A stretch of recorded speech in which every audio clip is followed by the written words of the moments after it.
How many Special 7? They'll be teaching you about the Army values. We'll go over what they are, the definition of them, their meanings, and also we do a brief history of them, and then kind of what the Army thinks it means to live by the Army values. All right, so we go ahead and just jump right in.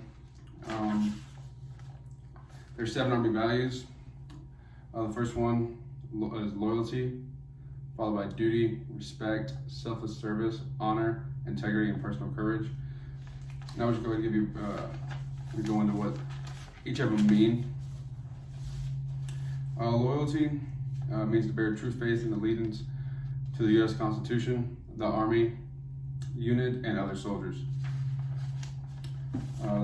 Duty. Duty means to be able to accomplish your task as part of a team, fulfill your obligations in that team, do what is expected of you, basically.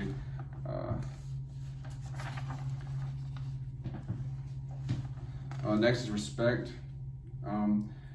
Treat others with dignity and respect while executing, correction, while expecting others to do the same to you. Basically, treat others as you'd want to be treated. Also, self-respect is also involved in this. You got to respect yourself. Making sure you accomplish everything that you want to get done. Kind of falls in line with duty. Next, self-service. Put the welfare of the nation, the Army, and your subordinates before your own. And also just be, falls in line with, always trying your best. And always being willing to go a little bit further and endure a little bit more for the welfare of your team and the mission itself. Next is honor. Honor is a matter of carrying out, acting, and living the values of respect, duty, loyalty, selfless service, integrity, and personal courage in everything you do. Honor is basically just living the Army values in general. Ensuring you live these every day to the best of your ability. Next is integrity. Do what is right legally and morally. Pretty self-explanatory. Just don't get peer pressured into doing dumb stuff. Just do what's right. What you know is right. Personal courage. Kind of falls in line with fear, safety. Also, personal courage falls in with physical and moral courage. Physical courage means to risk your personal safety. Put yourself in extreme situations, even though you might not want to be there, but it's for the benefit of the team and the accomplishment of the mission. So you do it anyways. Moral courage. Means you stay true to the Army values and stand up for what's right, and also that you just endure the stress that physical courage will put on you mentally. All right. So now we'll kind of go into just a brief history on where the Army values kind of came from and when they were established.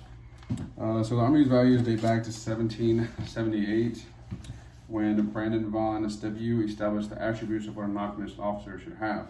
So I'll actually give you a little background information on Brandon von Stevue. I think I'm saying that right. Okay, so he was a German officer who served for the cause of the U.S. independence from Great Britain. And he was known for being able to lead armies. They're disciplined and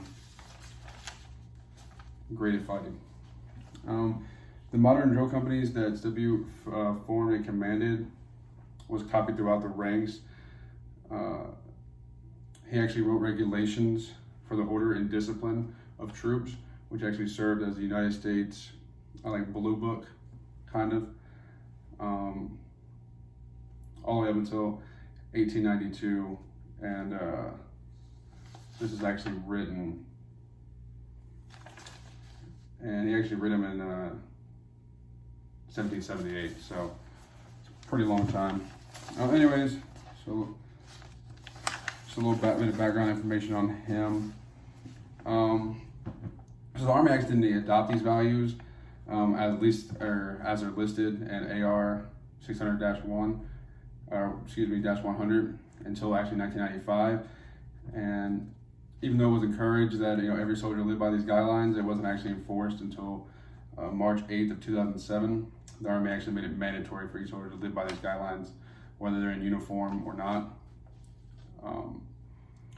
The Army basically said that the Army values are what being a soldier is, and that's the meaning of them. So that's why they actually went ahead and made it mandatory for it to be like that, because that's what they expect you to be. Now we'll kind of go into what the Army values mean, and well, not mean, but what the Army values, what it means to live by the Army values. Is a better way of putting it. So the Army values are important assets to the Army. They, like I said earlier, they provide guidelines, great guidelines to go off of. The Army actually describes them as what being a soldier is, and also that the definition of it is literally Army values is leadership.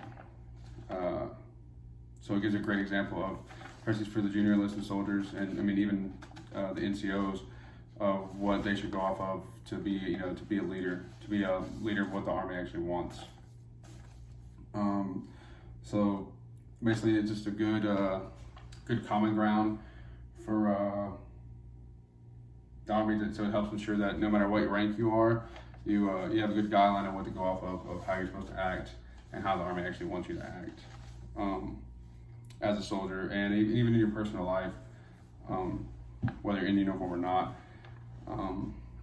Actually, the former Army Chief of Staff, General Eric, believed that E1 through O10, no matter what your rank is, should live by these values, including him. There should be no exceptions. He said it's even great for the civilian world once you get out, if you just continue to live by these values. They're just a great building block, just to be a good person.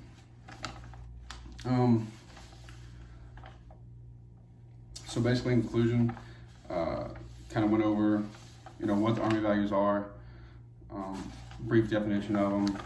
I couldn't read quite them all the way through. Their Army descriptions are very long, but went over that, gave you a little bit of history about them, who actually founded them, and when the Army actually started taking them seriously in order to help control how the Army operates, and to help ensure that each soldier, they have the guidelines to be a great soldier, to be that great leader that the Army expects you to be. This kind of shows you, a way to go forth with doing that. So if nobody has any questions, basically for me, I mean, the values are just basically what being a leader is. So if you want to be a great leader, just live by these values.